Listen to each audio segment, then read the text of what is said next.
Mr. Prime Minister, welcome and thank you for coming in this morning. Over the years and throughout your colourful career and time in the public spotlight, you've been called a number of names, including buffoon, court jester, straight-up fool, clown, circus act, klutz, incompetent, incapable of holding any kind of public office, and fatty boobar. Who called me a fatty boobar? Well, I have to admit that one just came to me there and then. Well, I think a fatty boobar is a bit harsh. Albeit accurate. But despite these less than flattering appraisals of your character, Mr. Prime Minister, how would you like to be remembered? Well, good chap, nice fellow, good egg, solid egg, visionary, trailblazer indeed, trailblazer. The man with the testicular fortitude required to cement everlasting changes in the fabric of society. About that, what about the critics who say to you you've become too comfortable in your power and that you've handed over the fate of the nation to unelected safety advisors? Oh, tosh! Oh, no, tosh, absurd. That's what I say to them. Well, of course, the dynamics of government being as they are, and the power that's, nestled in the little nooks and crannies and crevices of the political arena, and the weaknesses of man, of course, being as they are, means that sometimes it is quite difficult, impossible, you could say, to not, reach out for the forbidden fruit. Those peaches that are just out of reach. Yes, the juicy ones. Look, see, we all know it. The carnal desire for power, and and the political arena being as I've said, it is the pathways and the avenues that constitute the political the mind. It's replete with those using that power for personal gain, and it's very difficult, extremely difficult, beyond man's ability to resist. If I'm going to be honest. Are you confessing, Mr. Prime Minister, for using your powers for your own benefit? Not at all. Or to achieve goals that are directly against the interests of this nation? Now, don't be silly. Don't be daft. Don't be daft. But with all due respect, Mr. Prime Minister, you appeared to be just admitting then that the trappings of power are all too tempting to resist. You're missing the point. This is what you journalists do. You jumble my words up to make them sound like I'm saying something I'm categorically not saying. Apologies. No, thank you. No, I appreciate that. Because, people evolve. Evolution. Theory of evolution. You've heard of that, surely? Yes. Not that I find it that plausible that I came from some kind of ape. But, Charles Darwin.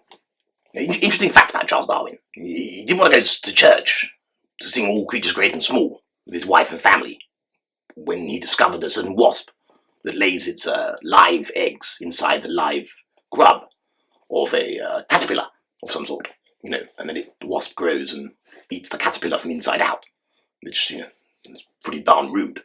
And, sneaky bunch if I've ever seen one. Which brings us neatly back to the central theme of our interview, Mr. Prime Minister. Have you, Boris Johnson, laid your wasp eggs in the fatty grub, the juicy, meaty, fatty grub that we call Great Britain? Have you stolen basic freedoms, the essential freedoms that make this country great, by striking fear into the soul of the nation? No, not at all. But then again, yes, of course. Look, there was a reason for it, though. Look, we've got to bring down the infection rate before we start apportioning back the previously sacred freedoms that people never knew they were giving up, and that we sort of took surreptitiously, which I think's, sort of fair.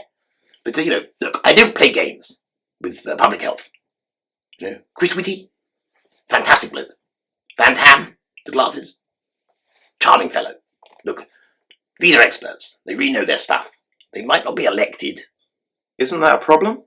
Oh no, not from my point of view. No, not at all. I mean, look, we all have to make sacrifices to reinvigorate this nation and reinvent it in the image of Daddy China and Bill Gates.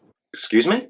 In the image of sparkling China and pearly Gates, look, which welcome everyone in, to the country, to suppress wages and to create cultural tensions that help justify the power I intend to wield. That sounds awful. Yes, but only insofar as protecting people from themselves. Look, the freedom practiced in centuries past cannot succeed in the future. Out of touch, as it is, with the complications of, modern global interconnectivity. Look, preventing pandemics, ensuring freedom, ensuring fairness, can only be achieved with a full-scale decimation of liberty. That sounds even worse. Ha! Yes, but you, with that question there, with that response, have just revealed the issues that we experts are having. You see, your eager embrace of antique principles such as freedom of speech and action and belief, they are obstacles preventing us from bringing around the necessary changes to help fend off the great storms like the pandemics and the like. Excuse my impertinence, Prime Minister, but this is beginning to sound like tyranny wrapped up in soft sophistry. Yes, but you haven't heard the best part. In terms of, ingeniousness, we found a way round it. We're going to bring about widespread poverty to show the problems and the downfall, the pitfalls of individual freedom. Yeah, to show how dangerous it really is. That way, we're going to give people the opportunity, as our subjects, to come to us with their head held high and with dignity still intact, and surrender the rest of their freedoms so we can look after them like a good government should. You're going to use fear, coercion, and poverty to strip the remaining freedoms from the peoples of this nation. Yes, but here's the best part. I mean, the real best part. After the widespread economic downfall that is inevitably going to happen, we are then going to be able to take in all ownership into the government's hands, and then, portion it back out to make sure that nobody is left there'll be no more ownership. No more ownership. You'll have use of services and products, but no one will have more or less than anybody else. And each person, depending on their talents and skills, will be asked to provide for a loving community, and in return, they will have all that they need back. It's almost idyllic, if you think about it. So from each according to their ability, to each according to their need. That's right. Well, when you put it like that, what could go wrong? Exactly. I'm starting to read this Marx chap. He's onto something. Hello friends, for those of you who enjoy our content and would like to see more videos released more regularly and with greater variety, we'd very much appreciate you considering supporting the channel.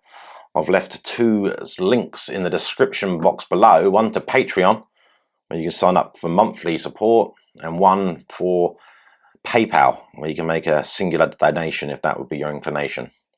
Thank you very much.